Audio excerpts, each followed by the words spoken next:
O Senhor esteja convosco, Ele está no meio de nós. Proclamação do Evangelho de Jesus Cristo, segundo Mateus. Glória a vós, Senhor. Naquele tempo, quando Jesus e os seus discípulos estavam reunidos na Galiléia, ele lhes disse: O Filho do Homem vai ser entregue nas mãos dos homens. Eles o matarão, mas no terceiro dia ele ressuscitará. E os discípulos ficaram muito tristes. Quando chegaram a Cafarnaum, os cobradores do imposto do templo aproximaram-se de Pedro e perguntaram: O vosso mestre não paga o imposto do templo? Pedro respondeu: Sim, paga. Ao entrar em casa, Jesus adiantou-se e perguntou: Simão, que te parece? Os reis da terra cobram impostos ou taxas de quem? Dos filhos ou dos estranhos? Pedro respondeu: Dos estranhos. Então Jesus disse: Logo os filhos são livres. Mas, para não escandalizar essa gente, vai ao mar, lança o anzol e abre a boca do primeiro peixe que tu pescares.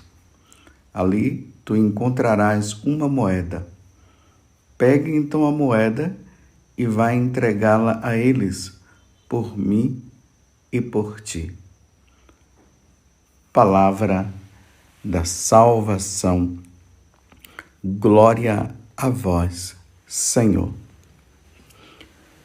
Meus irmãos e minhas irmãs, vou mais uma vez abrir um parênteses antes de fazer a homilia e quero mais uma vez convidá-los para participar, para ir nessa peregrinação para os santuários marianos que acontecerá este ano, do dia 11 de outubro até o dia 24. É para Medjugorje. Eu só estou fazendo esse convite assim, nesse momento, porque a peregrinação ela faz parte também da nossa santificação. Isso nos ajuda a compreender melhor a palavra de Deus, a compreender melhor como é a nossa vida de cristão. Nos ajuda nos lugares santos, quando nós chegamos lá, a compreender o porquê daquele acontecimento, aquele fato. Por exemplo, nos santuários marianos, nós iremos em Fátima, e ali nós vamos ver o lugar onde Nossa Senhora apareceu em Fátima aos 3 pastorinhos, e ali nós vamos compreender o sentido, o significado da penitência, do jejum que nós devemos fazer, o significado de rezar pelas almas do purgatório, pela conversão dos pecadores, os sacrifícios que os meninos faziam. Imagina você chegar lá e ver com seus próprios olhos. É por isso que eu aproveito esse momento, para fazer essa divulgação. Você podendo ir, então, em outubro desse ano, do dia 11 até o dia 24 de outubro, nós teremos essa peregrinação mariana que vai para Medjugorje, passando por esses lugares. Obrigado por você permitir que eu possa fazer isso. Mas vamos à meditação do Evangelho de hoje, que é muito importante para nós compreendermos algumas coisas que geralmente na nossa caminhada espiritual na igreja nós não fazemos. Quer dizer, tem muita gente que não faz e é preciso se despertar para isso, porque faz parte também da nossa caminhada espiritual. Então vocês veem aí que o Evangelho começa hoje. Nós estamos no Evangelho de São Mateus, capítulo 17, do versículo 22 até o 27. E ali diz o seguinte: Jesus começa a falar para os apóstolos o que vai acontecer com ele. E o que é que vai acontecer? Aquilo que, na verdade, ele veio realizar no nosso meio. Jesus veio para se oferecer em sacrifício ao Pai pela nossa salvação. E aqui veja, e aqui está dizendo assim, Jesus começa a falar para ele, que eles o matarão, mas no terceiro dia ele ressuscitará. E os discípulos ficaram muito tristes com isso. E aí quando chegaram lá em Cafarnaum, eu só estou narrando agora o evangelho, como aconteceu. Lá em Cafarnaum, os cobradores do imposto do templo. Olha, é preciso notar isso aqui. Eram os cobradores do imposto do templo. Não eram os cobradores de impostos da parte civil. César Augusto, que mandava cobrar. E nós vemos ali, por exemplo, Mateus, que tinha o nome de Levi, que ele cobrava os impostos. Ele não cobrava os impostos para o templo, ele cobrava os impostos para dar a César. Bem, isso aqui ficou bem compreensivo, né? Então, os cobradores de impostos, eles se aproximaram de Pedro e perguntaram: o vosso mestre não paga o imposto do templo? Os santos padres dizem que essa pergunta que eles estão fazendo não é nem com má intenção, mas era apenas para procurar saber se ele pagava o imposto do templo. Pedro disse que sim. Os santos padres dizem também que não se sabe se Pedro estava dizendo que Jesus pagava mesmo o imposto, ou ele falou apenas naquele momento para se livrar da situação. Tanto que depois Simão Pedro vai e fala para Jesus que os cobradores de impostos estavam fazendo essa pergunta. Aí Jesus fala o seguinte: olha, Pedro, os reis da terra cobram impostos ou taxas de quem? Dos filhos ou dos estranhos? Pedro respondeu: dos estranhos. Então Jesus disse: logo os filhos são livres. Então, se o imposto era pago para o templo, e Jesus é o Senhor do templo, e Jesus é o Filho do Senhor do templo, que é o Pai, ele é o Filho de Deus. Então Jesus estava dizendo assim: Pedro, eu não preciso pagar, porque eu sou filho, eu não sou estranho. Mas tá bom, mas para não causar escândalo para essa gente, vai ali, pega um peixe lá dentro, você abre a boca do peixe e pega lá uma moeda e dá para eles. Os santos padres também falam uma coisa interessante. Não se sabe se Jesus, na verdade, Jesus sabia que o primeiro peixe que Pedro pegasse ia ter uma moeda, porque de repente o peixe poderia ter engolido aquela moeda, ou se o primeiro peixe que Pedro pegasse, a moeda iria aparecer. Bem, de uma forma ou de outra, o que se pode ver é que Jesus fez um grande milagre naquele momento e foi pago a moeda. Pronto, foi lá a de Pedro e a de Jesus. Tá bom, para não causar escândalo, Jesus ajudou, pagou o imposto.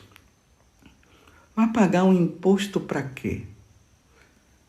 Para as necessidades do templo.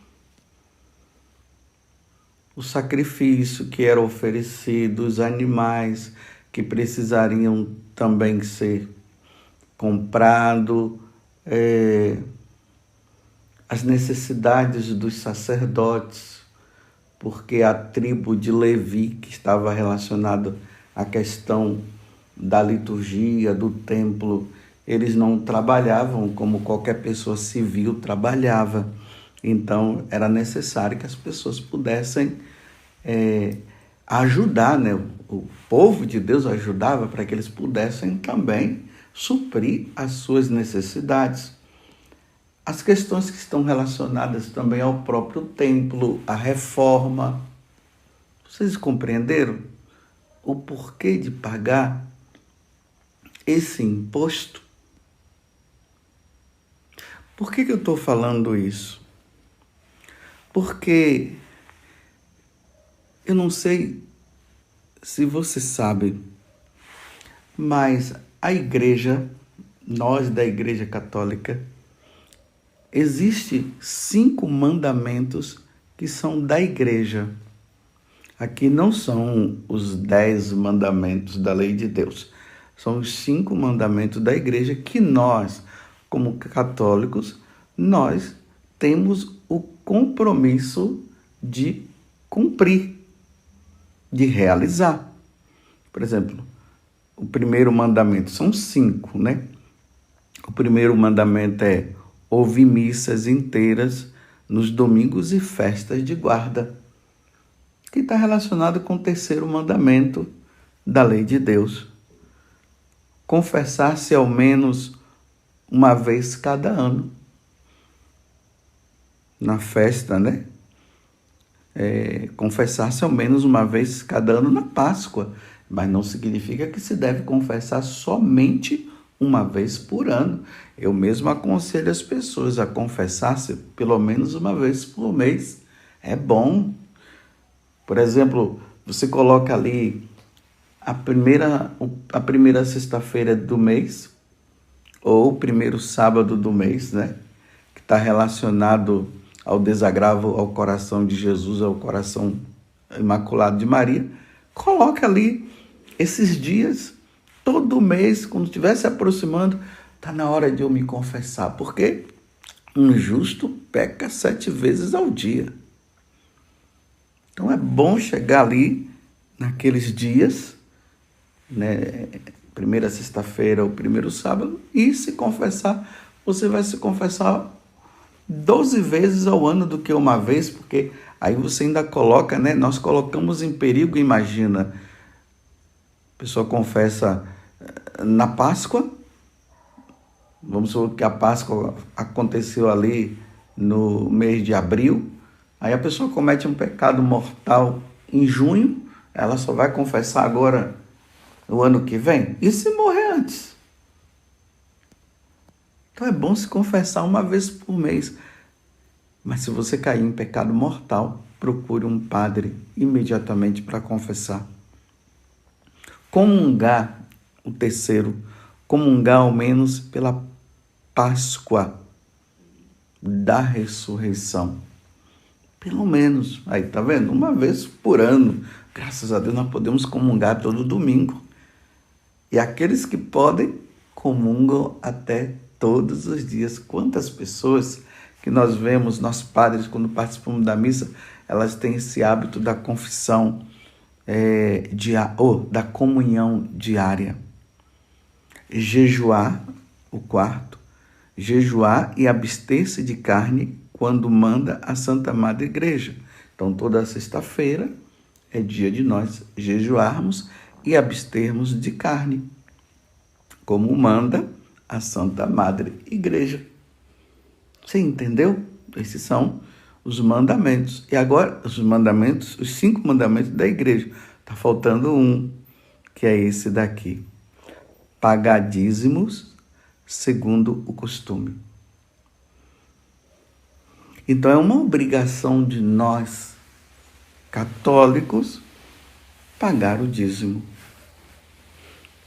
É interessante, meus irmãos, que o dízimo na Igreja Católica não é como nas igrejas protestantes. Eles exigem, tem que pagar o dízimo, porque isso e aquilo. Porque senão, você vê que muitas vezes por trás de tudo isso, tem muita gente enriquecendo com esses tais dízimos.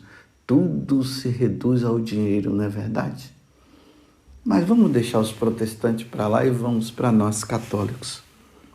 Na Igreja Católica, o dízimo não é exigido como a 10ª parte. Vamos supor, uma pessoa ganha uns 10 mil reais, aí ela tem que pagar o dízimo de R$ 1.000. Então, para nós católicos, não há essa exigência. A exigência é que nós, de acordo com as nossas possibilidades, nós possamos pagar, ajudar ali na nossa paróquia. O nosso primeiro compromisso é com a paróquia. Por quê? É mais ou menos o que eu disse antes, em relação ao Templo de Jerusalém. A igreja, ela precisa que os fiéis ajudem na manutenção das igrejas. Aqui eu falo da igreja no aspecto físico. Quantas igrejas precisando de restauração? Às vezes os padres ficam fazendo gincana, fazendo isso, fazendo aquilo para tentar arrecadar alguma coisa, para tentar, por exemplo, colocar o teto, porque o teto já está quase caindo, restaurar o teto. E se todos os paroquianos eles pagassem o dízimo, não haveria necessidade de fazer aquelas rifas, porque todo mundo estaria ali, aí a igreja teria o necessário para a manutenção do sacerdote, porque o sacerdote não tem um emprego como você tem, pelo menos era para nós não termos, né? O nosso emprego, entre aspas, é o nosso trabalho, a celebração da missa, os sacramentos que nós ministramos, o auxílio que nós damos também aos necessitados. Então, aquele dízimo que vocês pagam ajuda também para que o sacerdote possa também ter a manutenção dele. O sacerdote precisa comer, o sacerdote precisa ter um lugar para morar, por isso que tem a casa paroquial.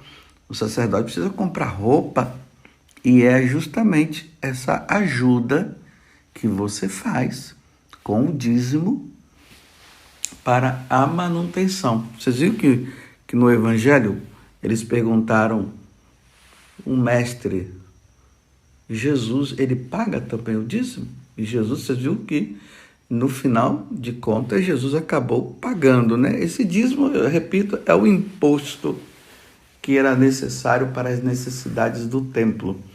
Você compreendeu? Aquele cálice que às vezes precisa de uma restauração, um cálice novo que precisa ser comprado, as alfaias, que são aqueles panos, quer dizer, as alfaias estão englobando tudo, né? Está englobando o cálice, a patena, aqueles panos, a toalha do altar, que às vezes tem muitas paróquias aí que está tudo velho, e as coisas de Deus precisam ser chique, não é verdade? Como dizia São João Maria Vianney, o melhor para Deus. Você compreendeu? Então eu pergunto, você tem ajudado no dízimo aí da sua paróquia? Eu repito, a igreja não vai exigir de você que você pague aquelas coisas alarmantes, né? Você ganha tantos milhões, aí tem que pagar em milhões. Não. Aquilo que vai de acordo com a sua consciência. Às vezes nós gastamos o dinheiro com tantas coisas, com tantas bobeiras, né? Que tal você poder também ser um dizimista fiel? Aqui eu digo, se você não tem condições, pode ficar tranquilo. Deus não precisa do nosso dinheiro. Que isso fique bem claro. Deus não precisa do nosso dinheiro. Mas a igreja precisa. A igreja necessita da sua ajuda. Eu repito, você tem ajudado a igreja? A sua paróquia? Quantas igrejas por aí que está tudo caindo, o teto está caindo. Não é verdade? Quantas igrejas por aí que as roupas do padre, as vestes, eu estou dizendo as vestes para o santo sacrifício que precisa ser assim, bem polida, bem limpinha, nova. E está lá, às vezes, as coisas tudo assim, velho, estragado. As imagens da nossa igreja que às vezes precisa de uma restauração, de uma pintura, é com a sua ajuda. Aqui eu queria dizer uma coisa também. Às vezes a gente ouve por aí o zum, né? Que uma vez que nós pagamos o dízimo, Deus vai nos dar muito mais. Nada disso. O dízimo é uma forma de agradecimento a Deus por tudo aquilo que Deus nos deu. Deus nos deu um emprego. Deus nos deu, através desse emprego, um bom salário. Através desse salário, é que você compra as coisas da sua casa. Então, Deus deu.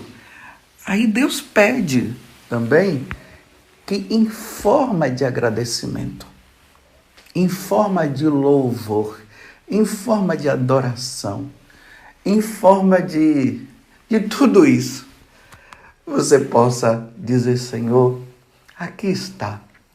Eu te agradeço pelo trabalho que o Senhor me deu, por esse salário que o Senhor me deu também. Aqui eu estou dando uma pequena parte.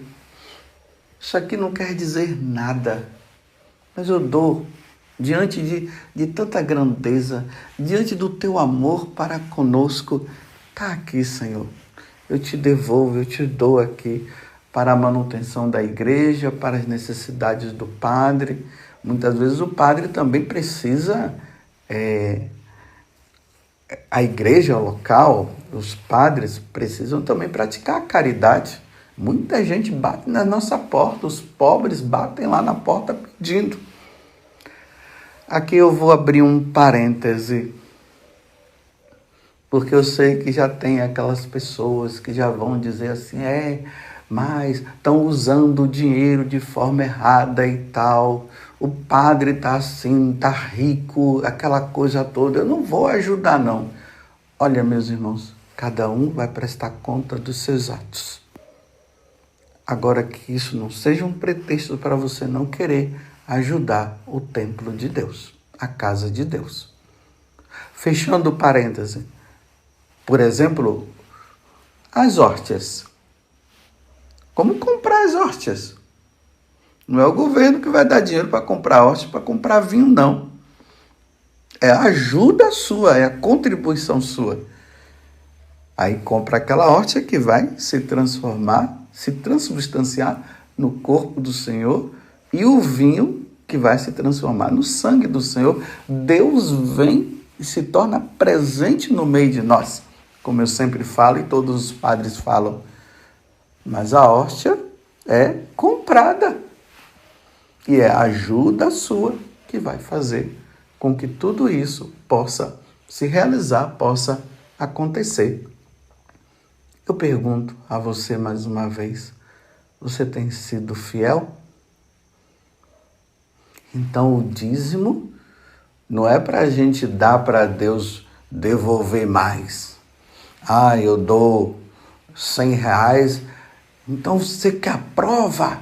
A prova vai ser essa: dê R$100 para você ver, Deus vai te dar 200. Não. Deus não vai te dar 200, você vai dar 100, ponto final. Se você tem R$ 1.000 em casa e você tira 100 para dar para a igreja, você vai ficar com R$ 900.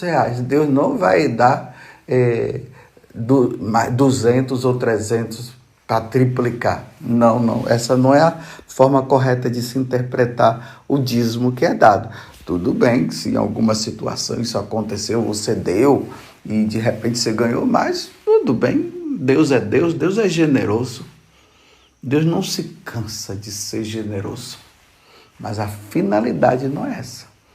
A finalidade é nós tirarmos, em forma de agradecimento, tudo aquilo que Deus nos deu para a manutenção do templo. Como está a sua igreja? Você já observou como está a sua igreja? Ela está limpa? Está bonita?